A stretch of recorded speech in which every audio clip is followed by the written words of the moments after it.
My life had been recently plagued by a persistent bout of rotten luck. I was recently terminated from my last job, and the weeks spent on unemployment were slipping into months.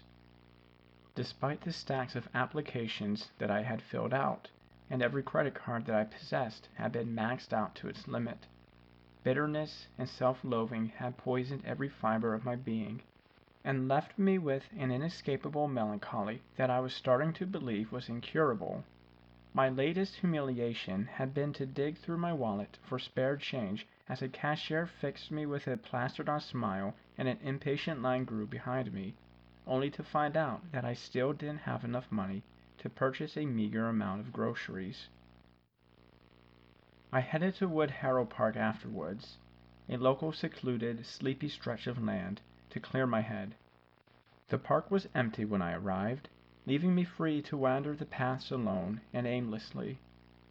Hunger gnawed away at me like a familiar enemy I could never quite shake. In a final indignity, the previously sunny sky suddenly began to pour rain. I, of course, was not carrying an umbrella. I was so absorbed in my own misery that I barely felt the gentle tug on my jacket sleeve. Looking back, I wished that I had kept walking along the park path without so much as glancing downwards. I wished that I ignored the soft, silent plea for my attention. I wished that I hadn't made the horrible mistake of believing that a hand with a touch so timid and helpless was incapable of holding the power to be so terrifying. But instead, I foolishly stopped in my tracks, and ever since that fateful decision, I've not had a single moment of peace. I looked down to see two children standing at my side, and immediately felt a jolt of unpleasant surprise. Both stood no higher than my waist, one slightly taller than the other, and both were clad in black raincoats that looked more suited for a sepia-toned photograph than a modern-day child. They each wore matching wide-brimmed hats that drooped atop their small heads and obscured most of their face. Though I could vaguely discern that the taller of the pair was a boy, and the shortest a girl, I was unable to see any features above the ploughed flesh of their swollen cheeks. Their lips were so colorless that it appeared as if they had little more than a thin white sliver for a mouth. The children's bodies were round, without any of the cherubic softness associated with youth. Rather, they looked unnaturally bulbous, bloated to the point of near grotesqueness. Unbrushed tufts of stringy blonde hair jutted from beneath their hats like tangled straw, dry as a brittle bone and seemingly untouched by so much as a single drop of rain. "Hello," I said, forcing myself to sound upbeat. They stared up at me in silence. The girl continued to cling to my sleeve. "Are you okay?" I asked. By now, I was drenched and eager to head back to my car. "Do you need some help?" But the pair remained mute. I stood there awkwardly, unsure of what to do, when the girl suddenly began to grip my arm with a sterling strength that made me worry she would pull me to the ground. Alarms rang loudly throughout my brain. I felt an immediate urge to retract myself from her unsettling grasp and leave them both behind in the rain. Well, I warily pulled my arm away, somewhat embarrassed for being afraid of how the pair would react. "If you don't need anything, I guess I'll be on my way." She released her hold on me without protest. Neither said a word as I walked away. When I turned around for a final look of parting, I saw that they were still staring at me. Though I could not see their eyes, I felt their gaze follow me with an intensity that disturbed me no matter how much distance I put between us. I didn't look back again. I picked up my pace and dug my keys out of my pocket. The rain felt as cold as ever. I unlocked my car and was thinking about the can of chicken noodle soup I had left in my spare pantry when I noticed that the girl had left behind a stain on my sleeve, as dark as ink and shaped like her tiny fingers.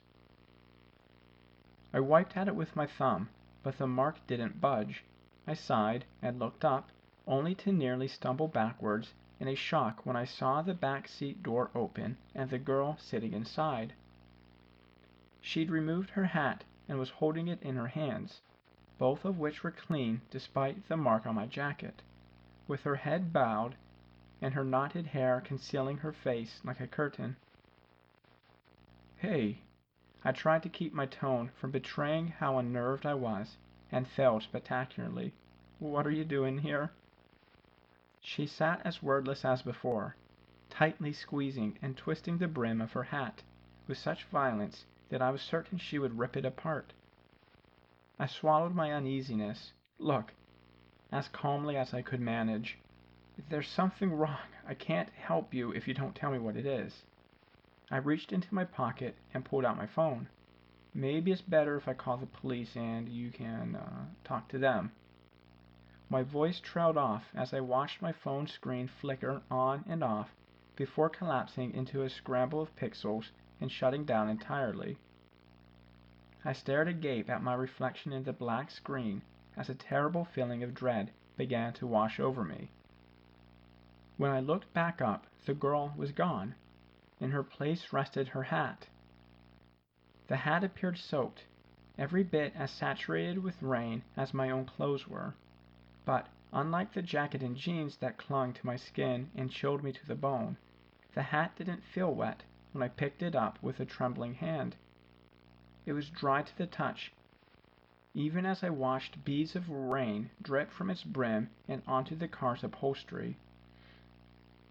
I realized with something between fascination and horror that the raindrops left behind no traces where they had landed, and when I cupped my hand beneath the hat to catch the drops in my palm, I felt nothing but air.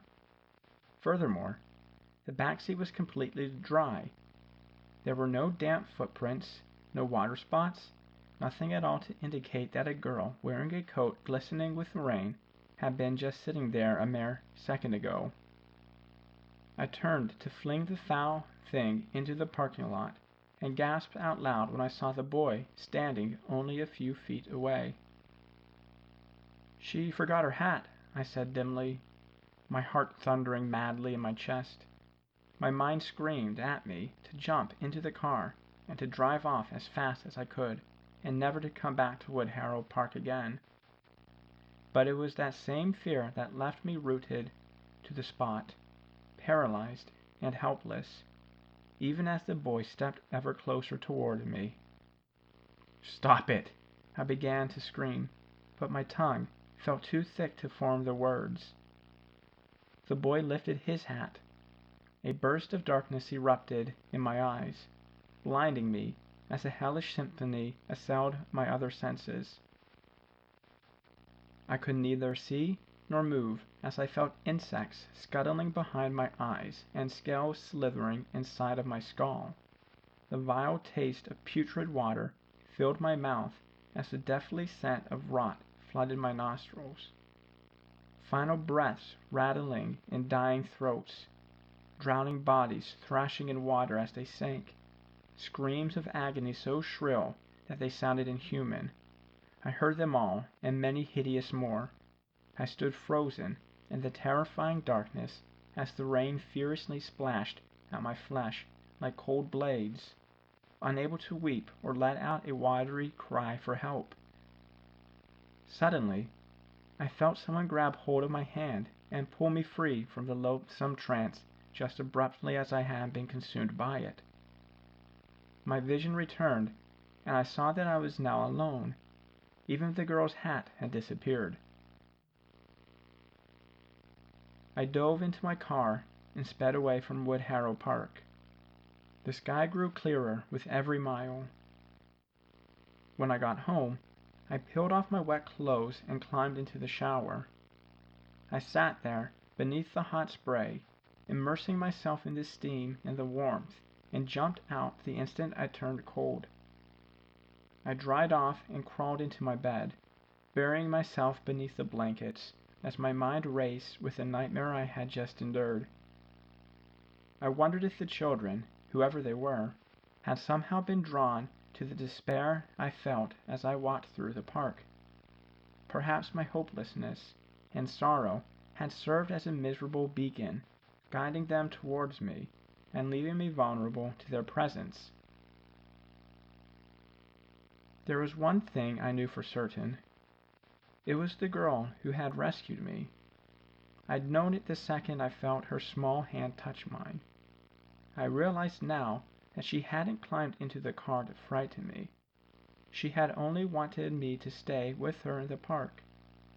Tears slid down my cheeks as I thought of her being forced to forever wander Woodharrow with no one but a boy who carried hell beneath his hat to keep her company. Maybe she too once visited the park while bearing sadness as heavy as my own, only to wind up imprisoned by it. I slept fitfully, and when I awoke the following morning, I discovered that the stain on my coat sleeve had somehow bled onto my arm. I spent hours trying to wash it off, scoring my flesh until it grew angry and raw, but the mark refused to be cleansed away. I sat on the floor of my bathroom, gazing down into the imprint of the girl's fingers on my reddened skin, and felt a horrid chill of Woodharrow's rain creep down my spine. That was last week. The mark still remains on my arm, and at night I toss and turn and vividly dream of the park. I've told myself repeatedly that I can't go back there, that I was lucky to have made it out alive and might not be so fortunate again. But I can't stop thinking about the girl. I pity and fear her in equal measure. When it rains, I look out the window, and I wonder if I'll see her outside waiting for me, clutching her hat and bowing her tangled head. The thought both saddens and terrifies me. So, I've made a decision, and perhaps I'll live long enough to regret this one too. As soon as I've finished posting this, I'm grabbing my car keys and driving to Woodharrow Park. I know that I might be walking towards my own doom. I know that the marks on my arm are likely a bad omen. I know that the girl may be every bit as malevolent as the boy, and that she may be trying to lure me into a trap of her own. I know that there's a strong chance I'll never be able to come back and tell you what happened, but I can't keep reliving the same nightmare over and over again. In a way, I never truly left Woodharrow. My mind wanders its paths even as I hide away in my home. I've got to go now. Please wish me luck. I have a feeling it's going to rain tonight. Hi everyone.